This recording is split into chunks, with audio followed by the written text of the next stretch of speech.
From the St. Louis Public Radio newsroom, this is The Gateway. It's Thursday, November 21st. I'm Abby Larico. Regenerative agriculture practices are a good long-term investment for most farmers, but the upfront costs can make it difficult to get started. The first couple of years, it's costing the farmer money to do that practice, which is where these incentive payments come in to help them get through that period. We'll learn about a University of Missouri program helping farmers clear that hurdle, coming up after this news on The Gateway.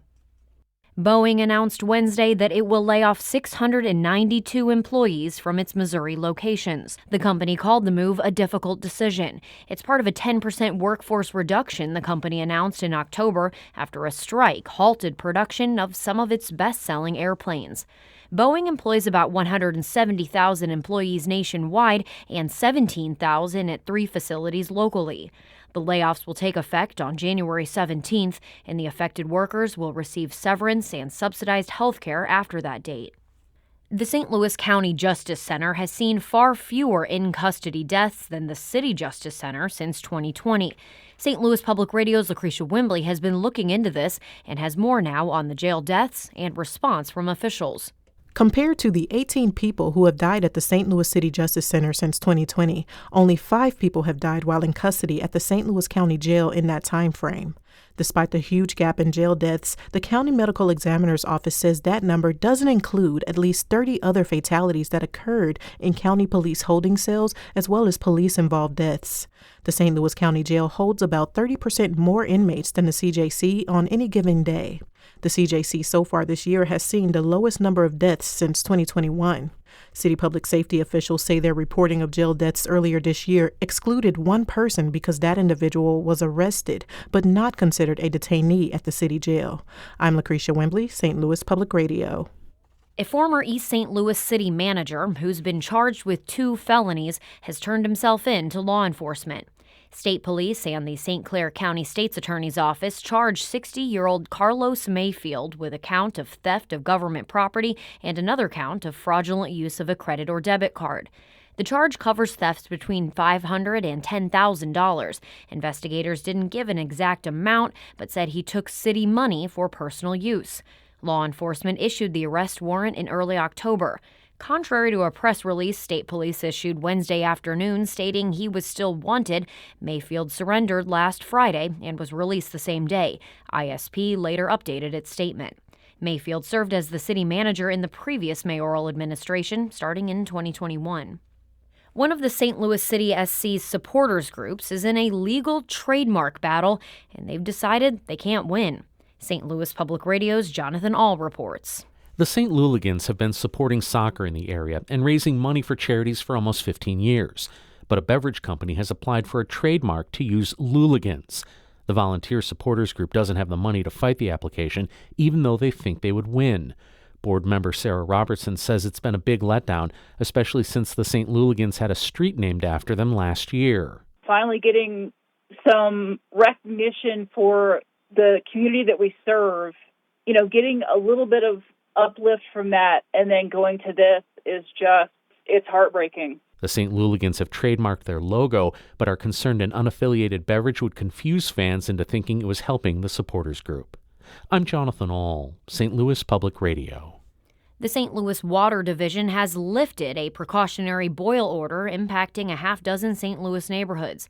People in Jeff Vanderloo, Carr Square, St. Louis Place, Benton Park, Marine Villa, and Soulard were under the advisory out of an abundance of caution because of a broken water main causing low water pressure.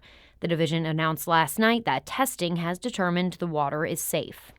There's yet another push to pass compensation for people who got sick after living near radioactive waste. St. Louis Public Radio's Kate Grumke reports on the latest proposal from Missouri U.S. Senator Josh Hawley. There have been multiple efforts to pass federal legislation called the Radiation Exposure Compensation Act. Despite 2 bills passing the Senate, Congress allowed the original funding to expire in June. Now Hawley is introducing a compromise that would be significantly less expensive than earlier proposals. We've heard over and over and over from the House and the Speaker that it needed to score more cheaply. This new compromise bill has a $5 billion mandatory spending cap. Above that, the funds become discretionary, meaning Congress would have to pass it each year. I'm Kate Grumke, St. Louis Public Radio. St. Louis officials are planning to fund additional shelter beds for people experiencing homelessness this winter. The city will use federal relief money to add 160 beds to the existing 800. Adam Pearson is director of the city's Department of Human Services.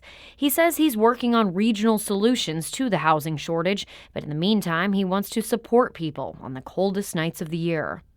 I think a great goal for us would be to be able, in partnership with a lot of these other organizations, to have a bed for people who need it. Several shelters in the city are operating above capacity, and in October, more than 400 people were turned away because there were not enough beds. Extreme weather events are happening more often.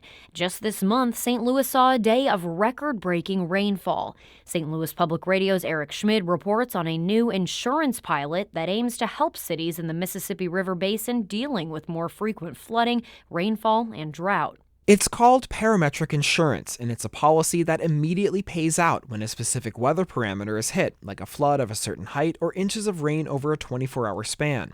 The Mississippi River Cities and Towns Initiative is working with the insurance company Munich Re on a parametric product that could pool the risk that cities in the entire river basin face. Raghavir Vinakolu is head of climate insights and advisory for Munich Re US. Not every city is going to flood every year, but the flooding will impact at least one section of the river. Vinakolu says pooling this risk could mean a more timely insurance payout when a city experiences an extreme weather event. He says the product is still very early in development. I'm Eric Schmid, St. Louis Public Radio. Local arts groups are calling for more investment in arts education. A 2021 report from the National Endowment for the Arts found that access to arts education has dropped. Phyllis Paisley is the executive director of the Missouri Alliance for Arts Education. She says even though funding comes from local and federal sources, oftentimes art programs in schools are on the chopping block. And if there's only so many dollars to go around and you have to choose, is everybody getting a lunch? Or is everybody going to get their transportation services covered? They're going to make difficult decisions, and sometimes the arts is one of the places that are looked toward. Paisley made her comments on St. Louis on the Air.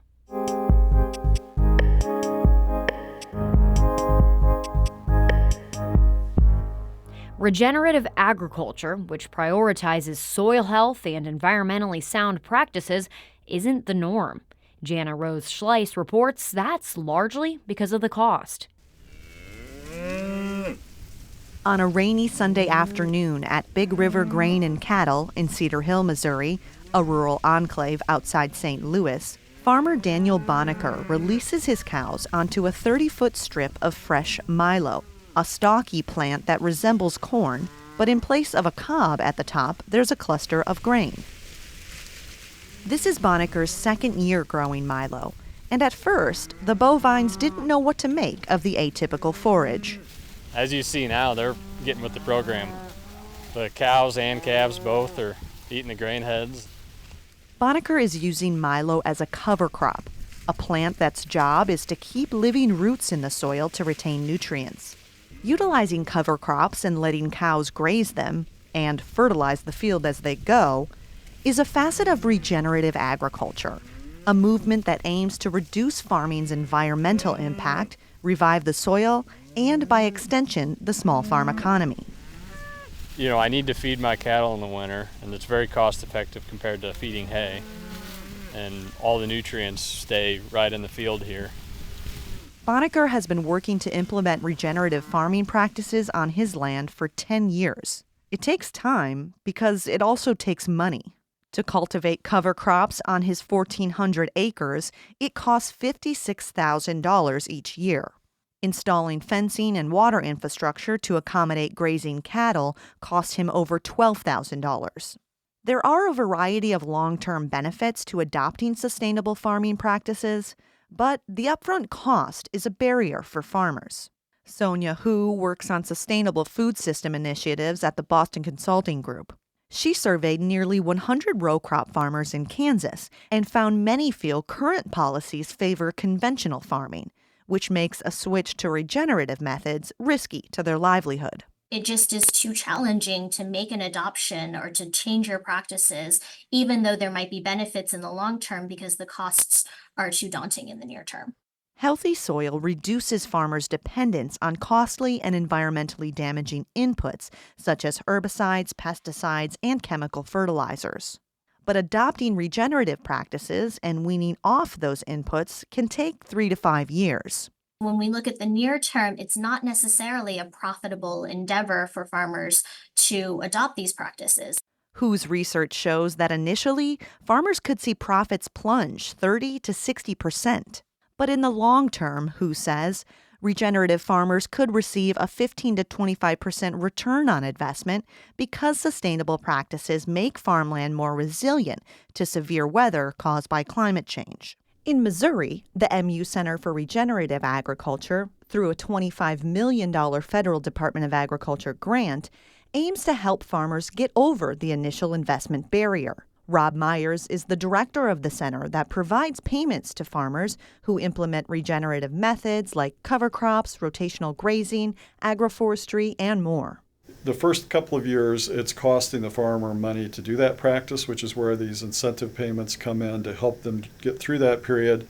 Myers says it usually takes 3 years of using cover crops for farmers to break even, and subsequent years achieve a net profit. By then, you don't need to keep up with the incentive payment. The farmer should be sticking with it because of its own financial benefits. That was the case for Daniel Bonacker. After years of utilizing cover crops, he's now using 25% less fertilizer, saving him $30 an acre or $42,000 per year.